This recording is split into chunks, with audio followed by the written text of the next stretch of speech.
This particular Bible was published in 1905. Now, the reason I brought it out is that I want to show a map that's in this Bible. Now, mind you, the Scofield Bible was not published until 1913. Right. And I have in my office an original 1913 Scofield, which was the introduction of the Zionist Masonic heresies about a future state of Israel and separating the church from Israel and all that rapture stuff. That's where it came from. It was a Masonic Zionist heresy that was introduced into the American churches in 1913.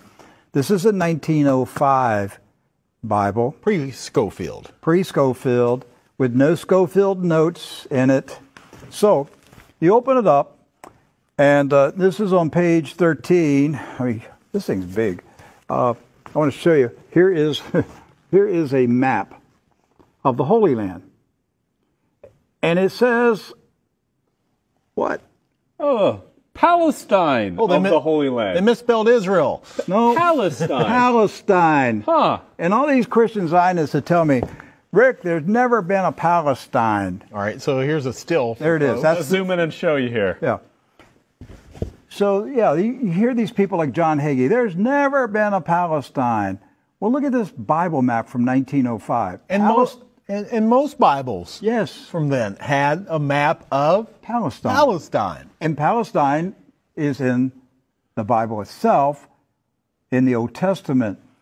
So we're showing you this just because I'm trying to break through the propaganda, the confusion, the lies that the Zionists have implanted in millions of minds of Christians in America, and told them there's never been a place called Palestine. But I have a map, Rick. Right there it is.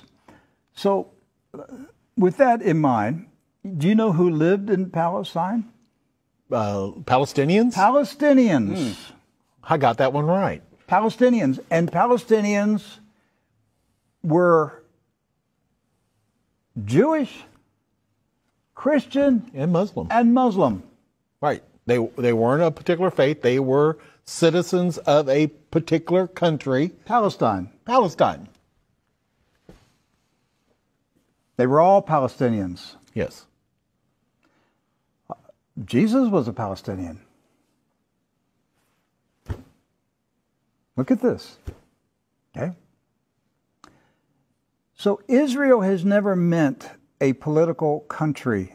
It's always meant the people of God. Yes. The called out ecclesia, the people of God. That's what Israel means. It's not a political country.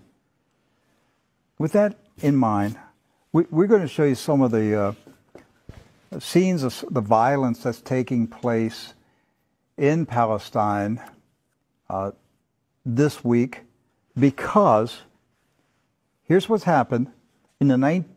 Following the 1917 Jewish Bolshevik Revolution in Russia, where the Jewish Bolsheviks went in and slaughtered the Romanov families in a satanic ritual, imposed communism on Russia, killed hundreds of thousands, literally millions of Christians, hundreds of thousands of Christian Orthodox pastors, and burned their churches, and just a horrible attack on the Russian church in 1917 and afterwards.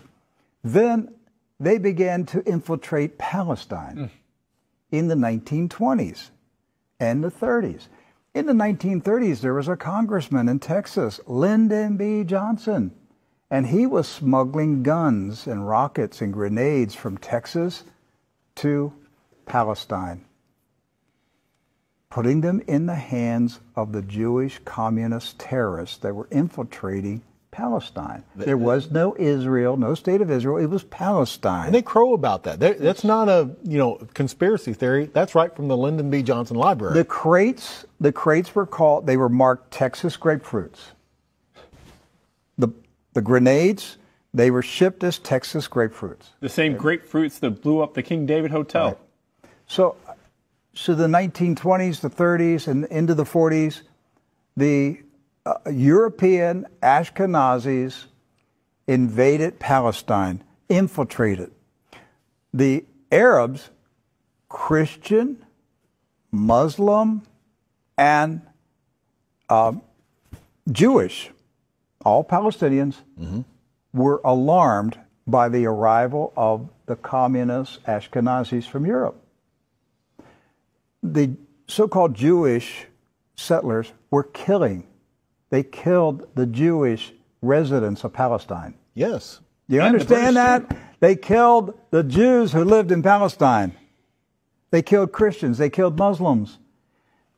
They finally got enough critical mass that they had enough numbers that they took over Palestine and declared their independence in 1948. And Harry S. Truman, a 33rd degree Freemason, quickly recognized this new country as a real country.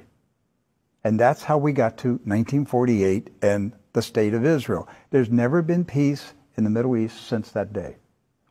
That day is marked by all Palestinians as a day of disaster. Nakba. Nakba. A day of disaster. The disaster continues to this day. The Ashkenazi invaders continue to take the land, the homes of the Palestinians who have resisted, refused to leave their houses, refused to leave their farms.